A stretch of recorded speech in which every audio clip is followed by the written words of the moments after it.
Why does President Trump think Congress doesn't have the right to investigate and have oversight? The president isn't saying they don't have the right. The president is saying that the Mueller report is the definitive, conclusive, nonpartisan investigation that was funded by taxpayers to the tune of $30 million plus, that went on for nearly 2 years, that witnessed 500 witnesses, 2,800 subpoenas, over 1 million pieces of paper. And I think if you go back and look at many of your own quotes and articles, you would agree that the Mueller investigation was meant to be the definitive investigation. So what else is there to know? And what else is there to see?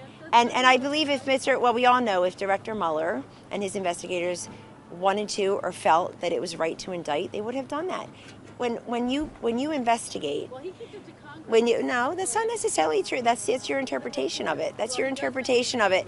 No, he had every opportunity to indict and declined to indict. Investigators investigate, and they decide to indict, they refer indictment, or they decline indictment. That's the way the process works. This is Kellyanne Conway issuing a slew of reasons why Congress shouldn't act on the information outlined in the Mueller report. Now, she's trying to claim that because Trump said it was definitive, that it's over, which is like asking O.J. Simpson if he was okay with going to trial after investigators finished analyzing the crime scene. Trump doesn't get to say when this investigation into him is over. In fact, the only ones who get to decide its progress is the body that was explicitly given that right, which is Congress. Robert Mueller wrote in his report that Congress has the authority to prohibit a president's corrupt use of his authority in order to protect the integrity of the administration of justice. Not Trump, not William Barr, not Kellyanne Conway. Then Kellyanne lists a tenuous catalog of stats about the investigation, as if the cost or length or paper amount are any legitimate reasons to stop pursuing justice. Like the law stops after a certain amount of paper is used. By the way, even her laundry list of arbitrary measures doesn't hold water. Yes, the investigation cost about $30 million, but it took in between $42 and $46 million, most of which came from Manafort's asset forfeiture. So it netted money, and yet she's complaining about the cost. Also, in terms of length, Mueller's investigation wasn't even as long as the last Republican-led investigation of Benghazi, which lasted more than 2.5 years and resulted in 0 charges. And while Republicans derided Mueller's probe as a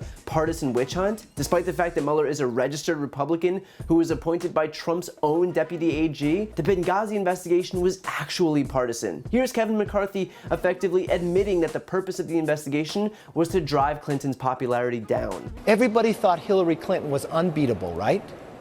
But we put together a Benghazi special committee, a select committee.